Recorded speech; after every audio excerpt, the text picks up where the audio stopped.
اور اگر یہ نہیں ہو سکا تو میری دوسری خواہش یہ ہے کہ میں بازار میں مارا جاؤں, میری موت وہاں پر آئے جبکہ میں اللہ کے فضل کو تلاش کر رہا ہوتا ہوں, اس لیے کہ یہ بھی کوئی جہاد سے کم نہیں بلکہ جہاد اکبر ہے.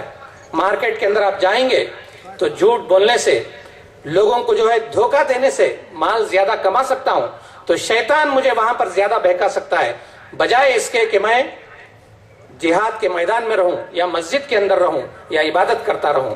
تو چنانچہ آپ نے کہا کہ میری دوسری خواہش یہ ہے کہ میں تجارت کرتا ہوا, لین دین کرتا ہوا بازار کے اندر میری موت آئے تو یہ مجھے زیادہ پسند ہے. صحابہ اکرام میں سے تاجر کتنے احباب تھے. حضرت ابو بکر رضی اللہ تعالیٰ عنہ آپ کپڑے کی تجارت کرتے تھے. حضرت علی رضی اللہ تعالیٰ عنہ کے بارے میں بتایا جاتا ہے کہ آپ اینٹیں تھاپتے تھے, برک کلن آپ کے پاس تھا, آپ راہٹ بھی چلاتے تھے, ویونگ کا کام آپ کرتے تھے, ویونگ مل جسے آج ہم کہتے ہیں, تو وہ کام وہ کرتے تھے. حضرت عثمان رضی اللہ تعالیٰ عنہ, حضرت عبد الرحمن بن عوف رضی اللہ تعالیٰ عنہ بہت بڑے ٹریڈرز تھے. آج کے جیسے ہم ٹاٹا اور برلا جسے ہم کہتے ہیں وہ مقام اور مرتبہ ان کا تھا. تاجر اور تجارت کے اندر بہت اونچے مقام پر فائز تھے. حضرت طلحہ, حضرت زبیر رضی اللہ تعالیٰ عنہما, یہ دونوں بھی جو ہے بڑے تاجر تھے. اب اس میں آپ کو جان کر تعجب یہ ہوگا کہ سارے صحابہ اکرام عشرہ مبشرہ میں شامل تھے. ہم جو ہے صحابہ اکرام کا نام جب ہمارے ذہنوں میں آتا ہے تو ہم سمجھتے ہیں صہیب رومی, جن کے کپڑوں میں پیوند لگے ہوتے تھے, جن کو دفن کرنے کے لیے جب کفن تلاش کی گئی تو ان کے پاس اتنا بھی کپڑا مہیا نہیں تھا کہ سر کو ڈھانپا جاتا تو پیر کھل جاتا, پیر کو ڈھانپا جاتا تو سر کھل جاتا. یہی ایک رخ ہم کو یاد ہے, ایک تصویر ہمارے سامنے ہے, اس سے انکار نہیں. یہ بھی تاریخ کی ایک حقیقت ہے, یہ بھی سیرت صحابہ کے اندر آپ پڑھ سکتے ہیں. مگر تصویر کا دوسرا رخ وہ بھی تو دیکھیے جس کے اندر صحابہ اکرام بڑے بڑے تاجر تھے, اور تاجر بھی ایسے کہ جب ایمان لائے تو اس وقت ان کے پاس تجارت تھی, اور اس کے بعد دین میں اس طرح آ کر لگ گئے کہ ان کی سب تجارت جاتی گئی. ایسی بات بھی نہیں. حضرت عثمان, حضرت عبد الرحمن بن عوف آخر وقت تک جب بھی رسول صلی اللہ علیہ وسلم کو مال کی ضرورت پڑتی تو سب سے زیادہ مال دینے والے یہی لوگ تھے. تو اس کا مطلب یہ کہ دین کے اندر آنے کے بعد بھی آپ کی تجارت ویسی کی ویسی ہی تھی. تو آج ضرورت اس بات ہی ہے کہ ہم تصویر کے دوسرے رخ کو بھی دیکھیں, صحابہ اکرام کا وہ پہلو, سیرت کا وہ پہلو جو ہمارے نظروں سے اوجھل ہے, اس کو بھی ہم پڑھیں. پھر اس کے بعد ہم دیکھتے ہیں کہ تابعین اور طبع تابعین, ان کے پاس بھی تجارت کا اعلیٰ مقام تھا. حضرت ابو حنیفہ رضی اللہ تعالیٰ عنہ, ان کے بارے میں تو مشہور ہے کہ بہت مشہور تاجر تھے. آپ کہا کرتے تھے کہ جس کے گھر میں آٹا نہ ہو اس سے مشورہ طلب مت کرو, بیچارہ بھوکا مفلس لاچار کیا مشورہ دے گا آپ کو. اس کے پاس جو سب سے مسئلہ نمبر 1, فرسٹ پرابلم کیا ہوگا, بھوک ہوگی, تو ایسے وقت کیا سوچے گا. تو آپ جو ہے بڑے تاجر تھے, تو آپ کا جو کہنا اور واعظ و نصیحت بھی تاجرانہ انداز کی تھی. تو آپ کے بارے میں کہا جاتا ہے کہ آپ اس وقت کے بڑے تاجروں میں سے آپ کا شمار ہوتا تھا. اور پھر اسی سے آپ دیکھتے ہیں کہ علماء اکرام کی فہرست, اس کے اندر وہ اپنے نام کے ساتھ اپنا پیشہ بھی لکھتے تھے, اپنی تجارت بھی لکھتے تھے. تو کتنے علماء اکرام ایسے ہیں جن کے ناموں کے ساتھ آپ ان پیشوں اور تجارت کو ہی پڑھ سکتے ہیں. حزہ نام کے ساتھ شامل ہوتا ہے, کیا ہے, موچی, شوز بنانے والا, شو انڈسٹری ان کے پاس تھی. خسار, لانڈری کا ان کا بزنس تھا. دہان, پینٹنگ, پینٹس بنانا اور پینٹر ان کا کام تھا. نساج, کپڑا بننے والا. اور پھر جو ہے ویونگ, جو ویونگ ملز ہوتے ہیں وہ ان کے پاس تھے. جرجانی, میٹلرجی کی بہت بڑی انڈسٹری ان کے پاس تھی. حداد, اسٹیل کمپنی تھا. خناد, شوگر فیکٹریز تھے. صابونی, جیسے صابن بنانے کی فیکٹریاں. زجاجی, گلاس کی فیکٹریاں. یہ سب میں تاجروں کی بات نہیں کر رہا ہوں, یہ سب علماء اکرام کے نام کے ساتھ آپ یہ دیکھ سکتے ہیں. اس سے مراد یہ ہے کہ وہ سب جو ہے ان بزنس کے اندر شامل تھے. تو اسی وجہ سے ہم دیکھتے ہیں کہ قرآن مجید کے اندر, رسول صلی اللہ علیہ وسلم کی احادیث کے اندر لوگوں کو جب تجارت پر ابھارا گیا تو صحابہ اکرام, اس کے بعد تابعین, طبع تابعین میں سے کثیر تعداد تاجروں کی نکلی. اور پھر جب اسلام پھیلتا گیا مختلف ممالک کے اندر تو ہم دیکھتے ہیں کہ ہر جگہ بزنس سینٹرز بنے. دنیا کی ساری بزنس اور تجارت کھنچ کھنچ کر جو ہے ان کے پاس آ گئی. چنانچہ بغداد, کوفہ, دمشق, قاہرہ, یہ سب سینٹرز بن گئے اور سب دنیا کے بزنسز یہاں پر چلنے لگے. اور صرف اتنا نہیں بلکہ سمندر پار بزنس کرنے کے لیے ان کو سمندری راستوں کی ضرورت پڑی. تو یہ انویسٹ کرتے تھے, ایسے لوگوں پر جو سمندر میں جائیں اور راستے کھوجیں. بتایا جاتا ہے کہ کرسٹوفر کولمبس جب اس نے جو ہے اپنا اس سفر اور اس کا بجٹ تیار کیا تو اس کا بہت بڑا حصہ مسلمانوں نے دیا کہ جاؤ اور راستہ تلاش کرو, ہم کو بزنس کے لیے راستہ چاہیے. تو اس وقت بات یہ تھی کہ دین کی دعوت اور بزنس دونوں ایک ساتھ چلتے تھے. آپ اس کو الگ کر ہی نہیں سکتے کہ صحابہ اکرام کیا وہ دعوت کے لیے سفر کیے یا تجارت کے لیے سفر کیے, دونوں ایک ساتھ تھے. وہ جو ہے تجارت اور دعوت میں کوئی فرق نہیں کرتے تھے. تو چنانچہ واسکو دا گاما, اس کے بارے میں بتایا جاتا ہے کہ اس کا سفر جب تیار ہوا تو اس میں بھی کچھ حصہ مسلمانوں کا لگا تھا. تو لہٰذا سمندری راستوں کی کھوج لگائی گئی اور دنیا بھر کے اندر یہ جو لوگ جا کر بزنس کرتے تھے. تو آج جو بتایا جاتا ہے کہ دین کی تبلیغ اور اس کی دعوت میں صوفیاء اکرام کا بہت بڑا ہاتھ ہے, ضرور ہے, مگر اس کے برابر تاجروں کا بھی ہاتھ ہے. تاجر اپنی تجارت کے ذریعے سے جو مختلف مقامات پر گئے تو انہوں نے دین کو ہر جگہ مقدم رکھا اور اس کی دعوت اور تبلیغ کو پہلے رکھا. خود ہمارے ہندوستان کی مثال ہے. جنوبی ہندوستان کے اندر کیرلا کے ساحلوں پر کس نے دین کو لایا؟ سب سے پہلے تاجروں نے لایا. ملیشیا اور انڈونیشیا کے اندر کس بادشاہ نے چڑھائی کی؟ وہاں پر کون سا مسلم بادشاہ حکومت کر رہا تھا؟ نہیں, یہ ہندوستان کے مسلم تاجر مسلمان ہونے کے بعد وہاں پر گئے اور انہوں نے دعوت کا کام کیا. چین کے اندر وہاں پر کون سی اسلامی حکومت قائم تھی, تو وہاں پر کیسے اسلام پہنچا؟ تو یہ سب جو ہے تاجروں کے ذریعے سے پہنچا. تو جب تجارت اتنی زیادہ پھیل گئی مسلمانوں کے اندر تو ہم دیکھتے ہیں کہ قرآن اور حدیث اس کے احکامات کو رکھ کر بہت سارے اقدار اور قوانین اور ضوابط وضع کیے گئے جو ہم اس سے پہلے تاریخ کے اندر نہیں دیکھ سکتے کہ تجارت کرنے کے لیے, بزنس کرنے کے لیے اتنے قاعدے اور قانون کی ضرورت ہے. چنانچہ اب دیکھتے ہیں کہ پیدائش دولت, پروڈکشن آف ویلتھ کیسے ہو, اس کے بارے میں ساری تفصیلات آپ جو ہے فقہ کی کتابوں کے اندر دیکھ سکتے ہیں. تقسیم دولت, ڈسٹریبیوشن آف ویلتھ کیسے ہو, اس کے بارے میں مسئلے مسائل آپ دیکھ سکتے ہیں. مبادلہ دولت, ایکسچینج آف ویلتھ کیسے ہو, صرف دولت, کنزمپشن آف ویلتھ کیسے ہو, کس طرح سے خرچ کیا جائے, اس کے بارے میں ساری تفصیلات آپ کتابوں کے اندر پڑھ سکتے ہیں. مگر افسوس کی بات یہ ہے کہ ایک زمانہ وہ تھا کہ یہ سب رائج تھے, چل رہے تھے, ہر ایک کے ٹپ آف دی ٹنگ جیسے کہتے تھے, اس طرح سے یہ ساری باتیں موجود تھیں. مگر آج 800-900 سال گزر جانے کے بعد دین سے اس کو اس طرح سے کاٹا گیا کہ بالکل اجنبی بن کر رہ گیا ہے. آج جو بھی باتیں, جو بھی تجارت کے اقدار ہیں اس کو بات رکھیں تو لوگ سمجھتے ہیں یہ تو جو ہے بس واض و نصیحت کی باتیں ہیں جو مسجدوں میں ہم سنتے ہیں. چنانچہ سب سے جو پہلا اصول جس کی وجہ سے یہ تجارت مسلمانوں کے اندر پھیلی وہ عقیدہ ہے جو مجھے اور آپ کو دیا گیا ہے اسلام کے اندر کہ خشیت اللہ, اللہ کا خوف, اللہ سے ڈریں. تو یہ اگر میں بتاؤں تو لوگ یہی سمجھتے ہیں کہ یہ تو مسجد کی بات ہے, یہ تو جو ہے عبادات کی بات ہے. نہیں, یہ عین بزنس کی بات ہے. جب آپ اللہ سے ڈرنے لگیں گے تو دنیا کی کسی طاقت سے آپ نہیں ڈریں گے, آپ کو مال کے چلے جانے کا خوف کبھی نہیں ہوگا. تو یہ رسک ٹیکنگ جسے کہتے ہیں, جو ایک بزنس اور تجارت کے لیے سب سے ضروری ہے, وہ اول مقام پر ایک مسلمان کو حاصل ہوتا ہے. اس کا عقیدہ یہ ہے کہ میں سوائے اللہ کے کسی سے نہیں ڈرتا. چنانچہ سود, انٹرسٹ یہ کیوں پیدا ہوا, اس کی بنیاد پر آپ کبھی غور کیے تو یہ یہی ڈر کی بنیاد پر پیدا ہوا ہے کہ انسان ڈرتا ہے کہ میں مال لگاؤں بزنس کے اندر, تجارت کے اندر, اگر گھاٹا ہو گیا تو یہ ڈر یہ انسان کو اس بات کی طرف لے جاتا ہے کہ وہ ایک پرسنٹیج کے تحت اپنا نفع وصول کرے, سود لے. تو ایک مسلمان اس خوف سے آزاد ہے. وہ اس کے سامنے جو بات رکھی گئی ہے وہ یہ کہ اللہ کے نام پر تجارت میں مال لگاؤ, اللہ برکت دے گا, محنت کرو تو اس سے منافع ملے گا. تو چنانچہ ہم دیکھتے ہیں کہ یہ جو رسک ٹیکنگ ہے ایک مسلمان سے زیادہ کسی اور انسان کے اندر ہم دیکھ نہیں سکتے. مگر آج یہ خدر یہ بزنس کے اندر مفقود ہے, صرف مسجدوں کے اندر بند ہے, خشیت الہی وہاں پر ہے. تو آج یہ اصل قدر, یہ ویلیو اگر ہمارے اندر آ جائے تو ہماری بزنس جو ہے اس میں 4 چاند لگ جائے گی.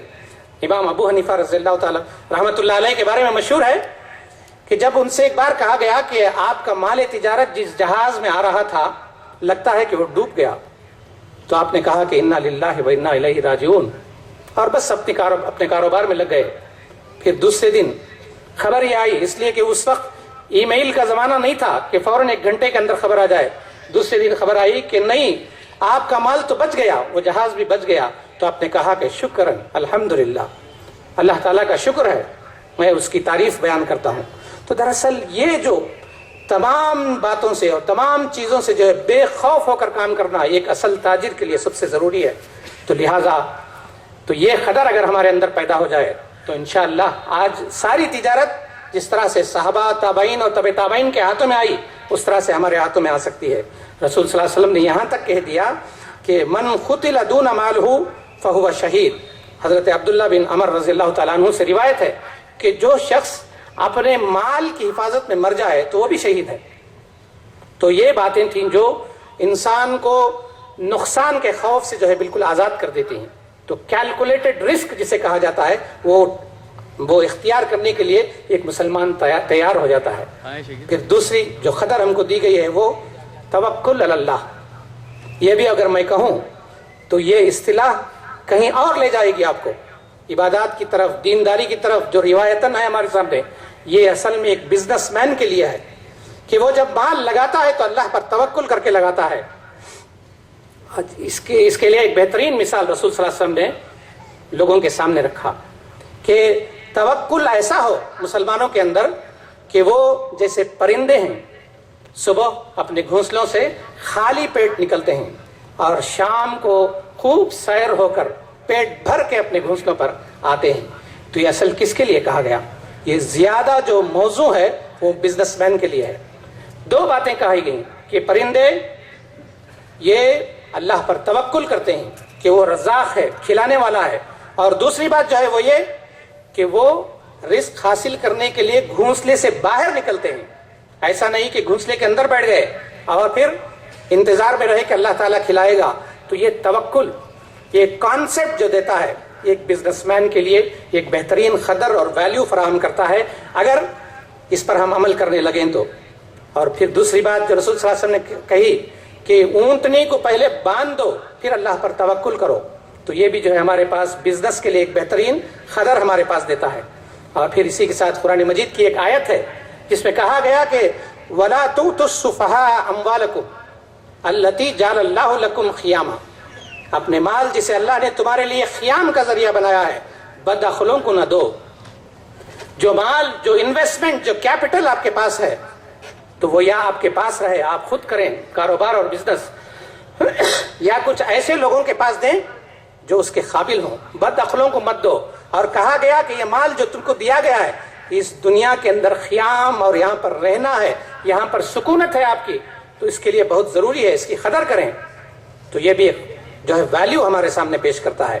اور پھر تیسری بات جو ہمارے سامنے اسلام جو ویلیو اور قدر رکھتا ہے وہ یہ کہ تجارت کے اندر، بزنس کے اندر ٹرانسپیرنسی ہو، شفافیت ہو. آج اس کو سیکھنے کے لیے ہم بزنس مینجمنٹ کے کورسز اور کلاسز میں کتنے لاکھوں روپے خرچ کر کے جاتے ہیں اور وہاں بات کیا بتائی جاتی ہے اس کو بدرجہ بہتر طریقے سے اللہ کے رسول صلی اللہ علیہ وسلم نے بتایا ہے ہم کو. قرآن مجید کی آیت کے اندر اللہ تعالیٰ نے ہمارے سامنے بیان کی ہے. اس کو سیکھنے کے لیے ہم کہیں اور جاتے ہیں. شفافیت اس کی سب سے پہلی مثال جو رسول صلی اللہ علیہ وسلم نے کہی ہے وہ یہ کہا کہ مسلمان شخص کے لیے جائز نہیں کہ وہ اپنے بھائی کے ہاتھ کوئی چیز فروخت کرے اور اس میں عیب ہو، الا یہ کہ وہ عیب کو جو ہے صاف صاف بتا کر بیچے. تو یہ کیا ٹرانسپیرنسی، اس سے زیادہ کیا ہو سکتی ہے؟ آپ کسی کو دھوکہ نہیں دیتے، آپ کسی کے آنکھوں میں دھول نہیں جھونکتے، بلکہ جو ہے وہ بتاتے ہیں آپ. تو ٹرانسپیرنسی کی ایک بہترین قدر اسلام نے ہمارے سامنے رکھی دی کہ یہ تجارت کا بہترین اصول ہے، اس کو اپناؤ اور جو دین و دنیا دونوں جو ہے کامیاب ہو جاؤ. حضرت ابو حنیفہ رضی اللہ تعالیٰ عنہ، بار بار میں انہی کی مثال دینا پڑتا ہے اس لیے کہ جو بہترین کامیاب تاجر ہمارے سامنے ہیں وہ آپ ہیں، اور باقی اور کتنے رہے ہوں گے تاریخ کے صفحات میں ابھی موجود نہیں ہیں. لوگوں نے، ہمارے مورخین نے اس قابل نہیں سمجھا کہ ان کے ان واقعات کو نوٹ کریں، یا کہیں اگر نوٹ بھی ہوں تو اتنے چھپا دیے گئے ہیں کہ ہمارے نظروں سے اوجھل ہیں. تو آپ کے بارے میں بتایا جاتا ہے کہ ایک بار آپ کی دکان سے ایک مال بک گیا جس کے اندر نقص تھا، اور شام کو جب پیسے لا کر اس مال کو بیچنے کے بعد ان کے ملازموں نے دیا تو آپ نے کہا کہ اس مال کے اندر نقص تھا، کیا آپ نے بتایا؟ تو انہوں نے کہا کہ نہیں ہم بھول گئے. تو انہوں نے کہا کہ نہیں یہ پیسے تو میں نہیں لوں گا, جاؤ اس گاہک کو تلاش کرو اور اس کو بتاؤ کہ نقص ہے, چاہے تو لے لے ورنہ اس کے پیسے, اس کا مال اس کو واپس دو اور ہمارا جو کپڑا تھا یا مال تھا وہ واپس لے کر آؤ.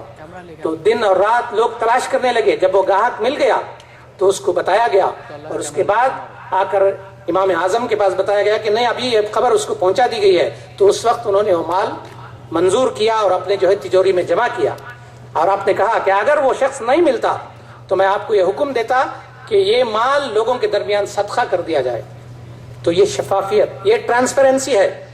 تو آج ہم دیکھتے ہیں کہ مسلمان ایک زمانے میں جب دین پر مکمل کاربند تھے, ہمارے بچپن کا زمانہ تھا, میں تمل ناڈو سے آتا ہوں, تو وہاں کہا کرتے تھے غیر مسلم کہ اگر کوئی چیز لینے کی ضرورت پڑتی تو کہتے تھے کہ بائی کڑلے کوئی وانگوں گا, یعنی مسلمان کی دکان سے لے کر آؤ اس لیے کہ صحیح مال ملے گا, اس کے اندر کوئی عیب نہیں ہوگا.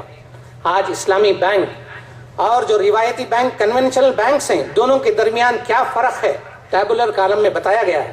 تو اس میں ایک فرق یہ بھی بتایا گیا ہے کہ Islamic banks are the most transparent banks, their books of accounts are not cooked. اس کے یہ حساب جو ہے آپ وہ دھوکہ دہی کے ساتھ بناوٹی حساب نہیں پیش کرتے, بلکہ سچی جو حساب ہے نفع اور نقصان وہ جو ہے سامنے رکھ دیا جاتا ہے. اور پھر رسول صلی اللہ علیہ وسلم نے کہا کہ تاجر لوگ قیامت کے دن بدکار کی حیثیت سے اٹھائے جائیں گے سوائے ان تاجروں کے جنہوں نے اپنی تجارت میں تقوی اختیار کیا, نیکی اختیار کی اور سچائی کے ساتھ معاملہ کیا. تو یہ اقدار ہیں, یہ بیس ہے جس پر رکھ کر ہم کو کاروبار کرنا چاہیے. اور پھر اسی طرح جیسے میں پہلے کہا کہ قیامت کے دن سچا تاجر, سچا اور امین جو تاجر ہوگا وہ انبیاء علیہ السلام کے ساتھ اٹھایا جائے گا, شہداء کے ساتھ وہ رہے گا, اور پھر جو ہے صدیقین کے ساتھ جو ہے وہ رہے گا. اور یہاں پر جو بات بتائی گئی ہے الصدوق الامین, بتایا جاتا ہے کہ صدوق اور امین مبالغے سپرلیٹیو کے صیغے ہیں کہ اتنا سچا ہوگا وہ. تو یہ بھی شفافیت اور پھر جو ہے ٹرانسپیرنسی ہے. پھر اس کے بعد رسول صلی اللہ علیہ وسلم نے کہا کہ مال بیچنے کے لیے زیادہ قسمیں مت کھایا کرو, اللہ کی قسم لے لے کر مت بیچو. تو آپ نے کہا کہ اپنے مال کو بیچنے میں کثرت سے قسم کھانے والا تجارت کو تو فروغ دے سکتا ہے مگر اس کے کاروبار سے برکت اٹھا دی جاتی ہے. اور پھر ایک دوسری حدیث میں رسول صلی اللہ علیہ وسلم سے منقول ہے کہ آپ نے کہا کہ اے طبقہ تجار, خرید و فروخت میں بے فائدہ باتیں اور قسمیں کھانے کی صورتیں پیش آتی ہیں, لہٰذا خرید و فروخت کے ساتھ صدقہ و خیرات کو بھی ملائے رکھو کہ آپ کی چھوٹی موٹی گناہیں اس سے دھل جائیں. پھر اس کے بعد ٹرانسپیرنسی کی جو تیسری بات رسول صلی اللہ علیہ وسلم نے رکھی وہ یہ کہ ناپ تول میں کمی, دھوکے کے ساتھ چھپا کر نہیں بیچنا ہے. اور آپ نے کہا کہ ناپ تول والے تاجروں کو مخاطب کرتے ہوئے آپ نے کہا تم لوگ دو ایسے کاموں کے ذمہ دار بنائے گئے ہو جن کی وجہ سے تم سے پہلے کی قومیں ہلاک کر دی گئی ہیں, لہٰذا ان سے بچو. تو یہ ایک قدر ہے ٹرانسپیرنسی جسے اسلام ہمارے سامنے پیش کرتا ہے. پھر چوتھی بات جو اسلام ہمارے سامنے پیش کرتا ہے وہ یہ کہ تجارت کے اندر جو عہد اور وعدے آپ کرتے ہیں, جو کانٹریکٹس آپ بناتے ہیں, عہد کو وفا کرو, وعدے کو وفا کرو, جو آپ جو ہے کبھی اس کی خلاف ورزی مت کرو.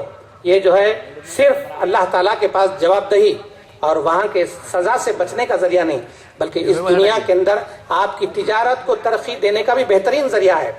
آج کتنے کانٹریکٹس ہم اس میں بناتے ہیں جس کے اندر ہمیشہ ہم لوپ ہولز تیار کرتے ہیں, سخم کہاں پر ہے, کمزوری کہاں پر ہے جس سے ہم فائدہ اٹھائیں. تو یہ ٹرانسپیرنسی نہیں ہے. تو اگر ہم سیدھے اور سچے راست روی کے ساتھ بزنس کریں گے تو یہ اس کا ثواب دنیا کے اندر بھی ملے گا اور آخرت کے اندر بھی ملے گا. یہ پیمنٹس کے تعلق سے ہو, ڈیلیوریز کے تعلق سے ہو یا خریداری کے تعلق سے ہو, ہر جگہ اس کا لحاظ ہم کو رکھنا چاہیے. یہ بھی ایک یہ جو ہے بہت بڑی ویلیو ہے جو اسلام ہمارے سامنے پیش کرتا ہے. حضرت علی رضی اللہ تعالیٰ سے مشہور ہے کہ وعدہ بھی ایک قرض ہے, اس کو بھی جو ہے واپس دینا ہے ہم کو. منافقین کی 3 نشانیاں اللہ کے رسول صلی اللہ علیہ وسلم نے بتائی, تینوں کے 3 بزنس سے تعلق رکھنے والے ہیں, نماز پڑھنے کے تعلق سے نہیں, روزہ رکھنے کے تعلق سے نہیں. آپ نے بتایا کہ وہ شخص جو منافق ہوگا بولے گا تو جھوٹ بولے گا. جھوٹ سب سے کہاں سے زیادہ بولی جاتی ہے بزنس کے اندر. وعدہ کرے تو اس کی خلاف ورزی کرے گا, امانت رکھا جائے تو اس میں خیانت کرے گا.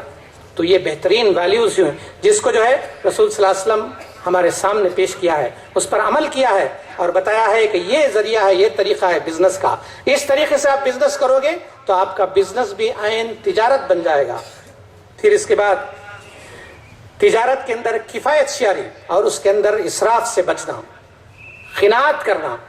آج بدقسمتی یہ ہے کہ مسلمانوں کے اندر قناعت کہاں آ گیا؟ مال کے کمانے میں آ گیا، جبکہ قناعت آپ کو بتایا گیا ہے مال کے خرچ کرنے میں۔ آج ہم دینداری اس کو سمجھتے ہیں کہ مال زیادہ نہیں کمائیں، جتنی ضرورت ہو اتنا کمائیں، اس سے زیادہ نہیں کمائیں۔ کس نے کہا آپ کو؟ آپ کو تو یہ کہا گیا ہے کہ مال زیادہ سے زیادہ کماؤ اور اپنی ذات پر بھی اسراف مت کرو، جتنی ضرورت ہے اتنی خرچ کرو اور باقی جو ہے سارے لوگوں پر خرچ کرو، اللہ کے راستے میں خرچ کرو۔ مگر شیطان نے ہم کو ایسا بہکایا کہ ہم جو ہے کمانے میں قناعت کرنے لگ گئے اور خرچ کرنے میں تو اسراف آج بھی ہمارے پاس ہے۔ تو یہ بزنس کا اصل گر ہے کہ اسراف پر کنٹرول رکھا جائے، کاسٹ آف پروڈکشن کو کنٹرول کیا جائے۔ تو یہ ایک قدر بھی ہمارے سامنے جو ہے اسلام ہمارے سامنے رکھتا ہے۔ تو ایسی کتنی ساری باتیں ہیں، وقت میرے پاس نہیں ہے کہ اقداروں کی طویل فہرست ہے جو اسلام ہمارے سامنے رکھتا ہے کہ بہترین انٹرپرنر اگر بننا ہو تو ان چیزوں کا لحاظ رکھو۔ اور اسی کے ساتھ سفر کے لیے ابھارا گیا اور بتایا گیا کہ سفر کرو، اس لیے کہ سفر جیسے ہم کہتے ہیں کہ وسیلہ ظفر ہے۔ ہم دیکھتے ہیں کہ مسلمان سب سے زیادہ سفر کرنے والے اس وقت تھے، اور رسول صلی اللہ علیہ وسلم نے یہ بات بھی کہی جو حضرت مقدام رضی اللہ تعالیٰ عنہ سے روایت ہے۔ آپ نے کہا کہ ایک زمانہ ایسا آئے گا جس میں دینار اور درہم کے سوا کوئی چیز فائدہ دینے والی نہیں ہوگی، تو درہم و دینار تمہارے پاس ہونا چاہیے۔ مگر آج ہم یہ سمجھتے ہیں کہ اس دنیا میں اور آخرت میں ہم کو کچھ کمانا ہو تو بس عبادات کے ذریعے سے، تلاوت قرآن سے، نماز و روزہ سے، فرائض، نوافل، یہ سب اپنی جگہ ہیں، مگر تجارت یہ بھی کسی عبادت سے کم نہیں، نفل عبادت سے۔ تو رسول صلی اللہ علیہ وسلم نے کہا کہ زمانہ ایسا آئے گا کہ اس وقت درہم و دینار کے علاوہ کسی چیز کی ویلیو نہیں ہوگی۔ میں سمجھتا ہوں کہ آج وہ زمانہ آ گیا ہے۔ تو آج مسلمان نہ صرف اپنے لیے، اگر دین کے لیے، دین کی اقامت کے لیے بھی کچھ کرنا چاہتے ہیں تو ان کو اس درہم و دینار کو زیادہ سے زیادہ کمانے کی فکر کرنی ہوگی، ورنہ ہم یہ کام نہیں کر سکیں گے۔ بلکہ رسول صلی اللہ علیہ وسلم نے اس سے آگے کہا کہ تم اپنی اولاد کو مالدار چھوڑ جاؤ، یہ اس سے بہتر ہے کہ انہیں تم محتاج چھوڑ کر جاؤ اور بھیک مانگتے پھریں۔ تو آج ہمارا تصور کیا ہے مال کے تعلق سے، تجارت کے تعلق سے؟ بالکل اس سے مختلف ہے۔ چنانچہ ہم نے دیکھا کہ تاریخ کے اندر جب تجارت کو اتنا زیادہ ابھارا گیا تو تجارت کی مختلف شکلیں ہمارے پاس آئیں کہ بڑی تجارت کی جائے، تو اس لیے شرکت کے، مضاربت کے اصول بنائے گئے اور ان کے تحت جو ہے کام ہوا اور بزنس جو ہے بہت آگے بڑھ گیا۔ اور اللہ تعالیٰ خود کہتا ہے کہ جب دو لوگ تجارت کے اندر شریک ہو جائیں تو میں تیسرا بن جاتا ہوں، جب تک کہ ان میں سے کوئی ایک خیانت نہ کرے، اگر خیانت کر جائے تو میں ہٹ جاتا ہوں اور شیطان اس جگہ آ جاتا ہے۔ تو پارٹنرشپ، اس کی اہمیت کو جتایا گیا تاکہ بزنس پھیلے، زیادہ سے زیادہ مال جو ہے مسلمانوں کے ہاتھ آئے۔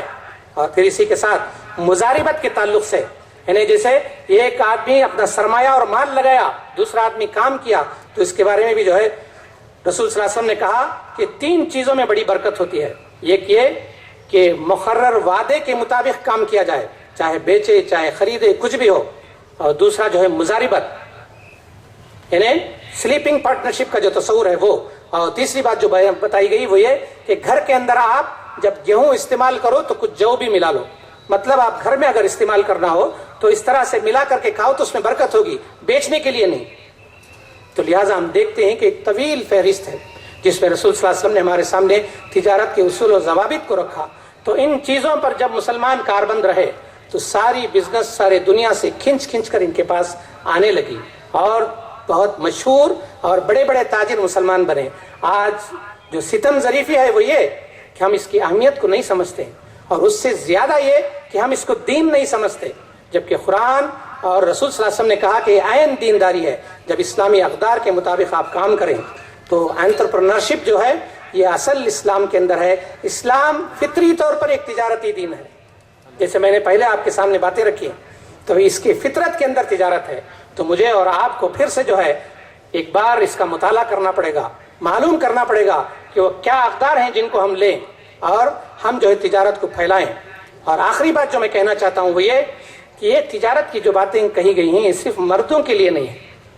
خواتین اور عورتیں بڑی بڑی تاجر تھیں اس وقت, وہ خود بھی کاروبار کرتی تھیں اور بڑے بڑے بزنس کے اندر انویسٹ بھی کرتی تھیں. حضرت خدیجہ رضی اللہ تعالیٰ عنہ تو اس کی بہت بڑی مثال ہے. اس کے بعد بھی ایک طویل فہرست ہے مسلمان تاجروں کی. تو لہٰذا مرد ہو خاتون ہو ہر ایک کے لیے ضروری ہے کہ وہ تجارت کے بارے میں پھر سے ایک بار مطالعہ کریں, قرآن و سنت کی روشنی میں مطالعہ کریں اور ان اقدار کو اپنائیں. اور اس وقت جو ہے میں سمجھتا ہوں تجارتوں کے اندر برکت بھی ہوگی اور زیادہ سے زیادہ مسلمانوں کے پاس مال بھی آئے گا اور اقامت دین کا کام کرنے کے اندر مضبوطی بھی آئے. میں اللہ تعالیٰ سے دعا کرتا ہوں کہ اللہ تعالیٰ ہمیں توفیق دے کہ ہم تجارت کے اصول و ضوابط کو پڑھیں اور اس پر عمل کرنے والے بنیں, اور اس سے جو حاصل ہونے والا فائدہ ہے ہم اپنے لیے بھی استعمال کریں, لوگوں کی انسانیت کی بھلائی کے لیے بھی استعمال کریں اور اقامت دین کے اس کام میں بھی استعمال کریں. آمین. وآخر دعوانا الحمدللہ رب العالمین.